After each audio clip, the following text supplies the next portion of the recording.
आ अब इस तमाम जर्नलिस्टों और आपके चैनल्स को धन्यवाद करते हुए, कल हम लोगों ने विश्व मानवाधिकार दिवस बनाया, मानवता की बात की।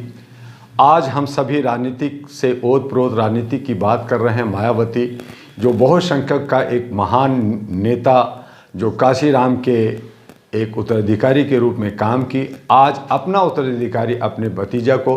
तो इससे ये पता चलता है कि सभी लोग जितने भी जात के, जितने भी पार्टियां हैं, वो कमोबेश जो है वो अपने घराने के, अपने जो है परिवार के लिए करते हैं। और यही फ़ायदा हमारे जो आरएसएस बीजेपी समर्थित लोग हैं वो फ़ायदा उठा रहे हैं कि सब के सब अपने परिवारवाद को लेके चल रहे हैं। इनको राजनीतिक में राष्ट्रभक्ति नहीं दिखता, समाज भक्ति नहीं दिखता। मायावती जी से मैंने एक बार नहीं 1000 बार मैं अनुरोध किया आप लोग के चैनल से कि वो एक बहुसंख्यक का, हमारे दलित शोषित का एक अच्छा नेता बन सकते हैं, बशर्ते कि वो दरी पे आएँ, चटाई पे आएँ और लोगों को गले लगाएं और कहें कि ऐ मेरे बहुसंख्यक, हमें मनुवादी से बचाना है, हमें जो है समानवादी से बचना है, तो आप सब लोग एका हो जाओ। यहाँ ब्राह्मणवाद नहीं चलेगा, यहाँ पे जो है ये समानवाद नहीं चलेगा। लेकिन कमोबेश सभी अपने अपने दौलत बचाने के लिए, जो भ्रष्टाचार से पैसे जमा कर रखे हैं लोगों ने, उससे बचने के लिए इधर से उधर होते रहते हैं। इनको 150 करोड़ की आबादी में कोई उत्तराधिकारी वो व्यक्ति नहीं मिलता जो देश के लिए, हित के लिए काम किया। डॉक्टर दुआ 37 साल से मानवता के लिए काम कर रहा है, 84 लाख से ज़्यादा लोगों को जोड़ा, 782 हमने सेंटर्स बनाए और न जाने कितने काम किए, लेकिन इसकी दवा और दुआ लेने के लिए लोग तैयार नहीं हैं। तो फिर ठीक है, हम सबको साथ दे रहे हैं, लेकिन हमारे बहुसंख्यक के लिए अगर आकाश आनंद एक आइकॉन बन सकते हैं तो हम उनका स्वागत करेंगे। लगातार जिस तरीके से परिवारवाद की आप आरोप लगा रहे हैं, हर पार्टी के अंदर परिवारवाद है, चाहे वो कांग्रेस देख लो, चाहे अन्य पार्टियां देख लो। अगर बहन जी ने उनको बना भी दिया उत्तराधिकारी, तो इसमें कौन सी बुरी बात है? देखिए, गलतियां इसीलिए है, इसीलिए मैंने कहा कि आज जो है 3500 जो पार्टियां हैं वो जो है सब दशा विहीन हैं और जनता जो है हमेशा मूर्ख बन रही है, जनता ठगी जा रही है, जनता को सही सकारात्मक विकल्प नहीं मिल रहा है। और यही वजह है कि एक थाली के चट्टे बट्टे सारे एक दूसरे का जो है, कभी दल बदलू, कभी इधर कभी उधर। आज बीजेपी में है तो कांग्रेस में है, कांग्रेस में है तो बीजेपी में है, बीजेपी में है तो समाजवादी में, समाजवादी में है तो बीएसपी में। तो ये सब बदल बदल करके एक ही लोग जनता को मूर्ख कब तक बनाते रहोगे? जनता विकल्प चाहती है, जनता सकारात्मक विकल्प चाहती है, देश का हित चाहती है। ये लोकतंत्र को बचाने और संविधान की बचाने सिर्फ कहने से होगा या करने से होगा? आज संविधान की हर कोई बात करता है, लेकिन संविधान का प्रेम्बल नेताओं से पूछो कि क्या है प्रेम्बल, तो नहीं बताएंगे। उनसे पूछो कि उनका जो है मौलिक अधिकार है, उन नहीं बताएंगे। उनसे पूछो नेताओं से कि आपका जन्मसिद्ध अधिकार क्या है, आपका संवैधानिक अधिकार क्या है, आपका समता का अधिकार क्या है, आपका यूनिवर्सल अधिकार क्या है, तो कहेंगे मुझे नहीं मालूम। अरे चलो छोड़ दो, उनसे पूछो जन गण मन एक राष्ट्रीय गान गा दो, आप उसको भी नहीं गा सकते ठीक से। तो ऐसे देश नहीं चलेगा। देश जो है बेड़ागर किसने किया है? तमाम नेताओं ने किया है। जरूरत है कि आप संगठित होकर के अच्छे सच्चे को लेके, मैं नहीं कह रहा कि आकाश आनंद जो है योग नहीं है, वो योग हो सकते हैं, काम कर सकते हैं, लेकिन मैंने कहा कि जिनको भी चाहे विरासत में मिले या ना मिले, उनको चटाई पे आना होगा, उनको दरी पे आना होगा और तमाम लोगों को, बुद्धिजीवियों को और नौजवानों को, महिलाओं को संगठित करना होगा। अगर वीआईपी कल्चर में चलोगे तो आपको हम लोग नेता नहीं मानेंगे और आप हमेशा हारोगे। इस बात का ध्यान रखिए। बहुजनों की जब हम बात करते हैं, इस समय बहुजन में देखा जाए तो बीएसपी तीसरे नंबर की पार्टी कही जाती है और जो मायावती जी है वो सबसे बड़ा चेहरा मानी जाती है। तो 5 राज्य, कोई और चेहरा है? जर्नलिस्ट महोदय, 5 राज्यों में आपके क्या भूमिका रही? आपका कर्नाटक में क्या रहा? आपका बंगाल में क्या रहा? आपका उत्तर प्रदेश में कहां हो? अब तो आपका जो है एक जो है पोल आ रहा है, एग्जिट पोल आ रहा है कि आप लोकसभा में उत्तर प्रदेश में बीएसपी को एक भी सीट नहीं मिलेगा। तो आपका यही तीसरी और दूसरी पोजीशन है। आप मुझे बताइए कि आपका जो है लोग आपका हिस्सा खाते जा रहे हैं, आपके बीच में तफरका हो रहा है, आपके बीच में चंद्रशेखर आजाद आ रहा है, चंद्रशेखर रावण आ रहा है और दुनिया भर के बाम से अनिल माने न जाने कितने कितने बहुसंख्या के लीडर हैं। हर कोई को देखो, हर गली में देखो जय भीम चल रहा है, जय जो है संविधान चल रहा है। तो आप मायावती तीसरे पोजीशन में कहां है? संविधान, अगर आप मायावती हमारी लीडर बनती है, हम उनको बहन को हम बहन कहना चाहते हैं। हम चाहते हैं कि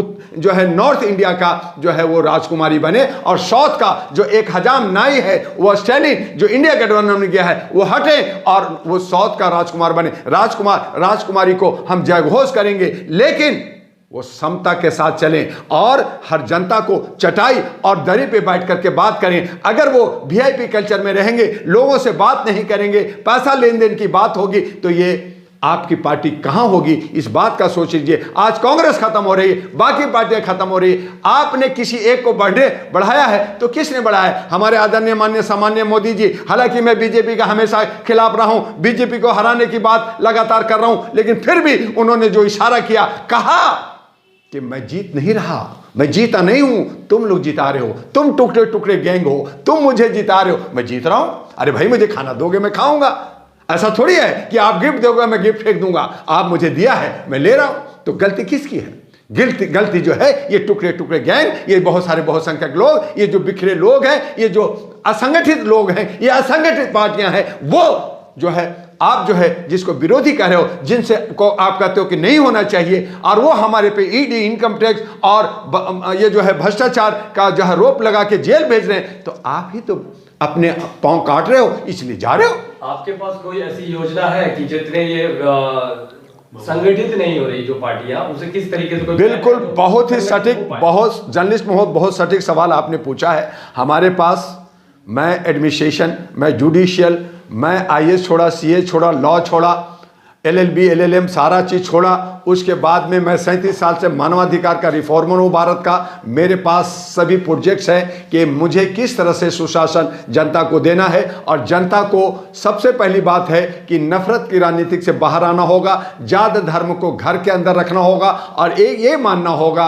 कि भारत के अंदर या पृथ्वी के अंदर दो ही जात है, एक नर और एक नारी, और उसको नर और नारी को जो आज आरक्षण की बात हो रही है, उसको जो है नर को आधा दे दो और नारी को आधा दे दो, 50-50 कर दो, दोनों खुश। घर के अंदर एक मियां और बीवी, दोनों को 50-50 100% मिल गया। लड़ाई किस बात का? न जात होगा, न धर्म होगा। हमारा राज धर्म के नाम पे अगर हम काम करें, सुशासन की बात करें, हमारी जो मुख्य मुद्दा बेरोजगारी है, भुखमरी है, हमारा जो स्वास्थ्य है, शिक्षा है, सुरक्षा है, इन पे बात कर करके, इस पे पूरा प्रोजेक्ट बना करके, जो अच्छे सच्चे लोग हैं, ब्रिलियंट लोग हैं, इकोनॉमिस्ट लोग हैं, हमारे भारत के अंदर कम है क्या? वो सारे पढ़े लिखे लोग विदेश चले जाते, चूंकि हम मान सम्मान नहीं मिलता। अगर हम मान सम्मान देंगे अपने नौजवानों को, तो हमारे नौजवान हमारे देश को खुशहाल बना सकता है, विकसित बना सकता है, तब हम विश्व गुरु बनेंगे, तब सोने की चिड़िया बनेंगे। लेकिन हमारे जो खाओ लोग हैं, लुटेरे लोग हैं, ये जो बंटवारे कर करके लोमड़ी की तरह जो है राजनीति कर रहे हैं, तो ये सब जो है नफरत, जात पात में बांट कर करके, मानवता को कुचल कर करके, ह्यूमन राइट्स को कुचल कर करके ये जो राजनीति कर रहे हैं, इससे हमें अलग हटने के लिए हमारे पास पूरा स्कीम है। आइए, डॉक्टर दुआ के पास दवा भी है, दारू भी है और इंजेक्शन भी है, सब कुछ है, हम आपको देंगे। लेकिन सवाल यह है कि आज समाज के अंदर अच्छे सच्चे लोगों की इज्जत नहीं होती है, उनको जेल भेज दिया जाता है, उनके मुंह बंद कर दिए जाते हैं, उनके बोलने की अभिव्यक्ति पे रोक लगा दी जाती है, और चोर उचक्के जो है राज करता है। तो ये व्यवस्था हमारे नौजवान और हमारी जो आज की जो जनरेशन है, नया जनरेशन है, उन्हें समझना होगा और अपने देश को बचाने के लिए आगे बढ़ना होगा। क्या एमयू दुआ को ईडी सीबीआई से डर नहीं लगता? किस लिए? अगर मुझे डर होता तो मैं बहुत सारी चीजें छोड़ता ही नहीं। आज मुझे कल मरना है, आज मर जाऊंगा।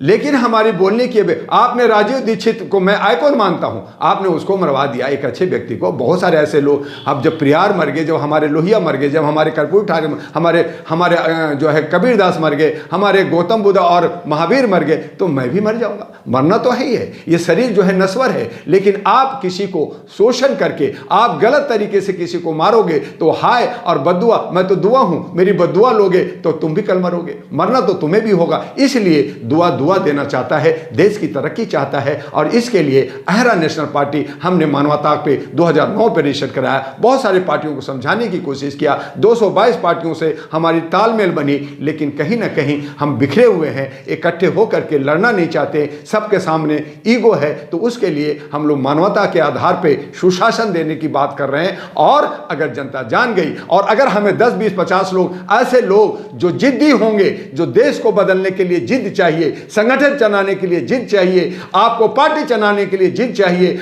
आपको खाओ और लूटो और खाओ वाले लोग नहीं चाहिए। तो जिस पे जिद होगा, जिस पे जिल होगा, जो लोग अपना रोटी खा करके, सूखी रोटी खा करके, चना खा करके देश हित में काम करना चाहेगा, डॉक्टर दुआ के साथ होगा। और डॉक्टर दुआ, हम अपने देश को खूब सुंदर और खुशहाल बनाना चाहते हैं, उसके लिए हमारे पास प्रोजेक्ट है, जरूरत है थोड़ा सा आगे बढ़ने का। अच्छा, 5 राज्यों के जो नतीजे आए हैं उसे देखते हुए 24 में कैसे बीजेपी को रोक पाएंगे? देखिए, 5 राज्यों का चुनाव इसको फाइनल नहीं है, लोग सेमीफाइनल कह रहे हैं, फाइनल कह रहे हैं, लेकिन उससे पहले कर्नाटक का भी चुनाव हुआ, आपका बंगाल का भी चुनाव हुआ, हर राज्यों में हुआ। आपका मिजोरम में कोई पार्टी नहीं गया तो वहाँ क्षेत्रीय पार्टी जीती। आपका तेलंगाना में जो है BRS को हराना था तो कांग्रेस जीता। लेकिन ठीक है कि जिसे हारना चाहिए था वो जीत गया, तो उससे अक्यास लगाया जा रहा है कि 24 भी ले लेगा। ऐसा नहीं है। अब इसीलिए जनता ने बहुत अच्छा मैंडेट दिया है, सबक दिया है, दशा दिशा दिया है। और खास करके बीजेपी के हमारे आदरणीय माननीय सम्माननीय मोदी जी ने इशारा किया दूसरे दिन चुनाव के बाद कि हम जीते नहीं हैं, तुमने मुझे जिताया है, तुम टुकड़े टुकड़े गैंग ने मुझे जिताया है, तुम में एका नहीं है, तुम संगठित नहीं हो, मैं जीत रहा हूं। तो ये इशारा अगर बहुसंख्यक नहीं समझते, अगर इशारा बहुसंख्यक इकट्ठे नहीं होते ये तमाम लोग, तो फिर 24 में अगर आप इकट्ठे नहीं होंगे, संगठित नहीं होंगे, तो आप धरना प्रदर्शन करो, अधिवेशन करो, आपका एक प्रोग्राम करते रहो, चंदा खाते रहो, 200-500 खाते रहो, जैसे जो है कम्युनिस्ट लोगों ने खाते रहे, बाकी लोग ने करते रहे, आपने मजदूर यूनियन पे खाते रहे, आप ऐसे खाते रहोगे और आप सत्ता में नहीं जाओगे और कमोबेश अपने समाज को बेड़ा गर्क करोगे। आने वाला जनरेशन आपका जो है लोकतंत्र से दूर होगा। आज जरूरत इस बात का आ गया है कि ये जो 23 का चुनाव 5 राज्यों का है, इस चुनाव से हमें एक सबक मिला गया है कि हम सब इकट्ठे होकर करके जिन्हें हराना चाहते हैं, जो लोग हमारे देश को बेच रहे हैं, जो हमारे देश को गलत रास्ता पे ले जा रहे हैं, उससे बचने के लिए इकट्ठे होकर के लड़ाई करें। आप इस वीडियो के बारे में अपनी राय अवश्य दें तथा वीडियो को लाइक, शेयर और कमेंट्स साथ साथ चैनल को सब्सक्राइब करना न भूलें। धन्यवाद।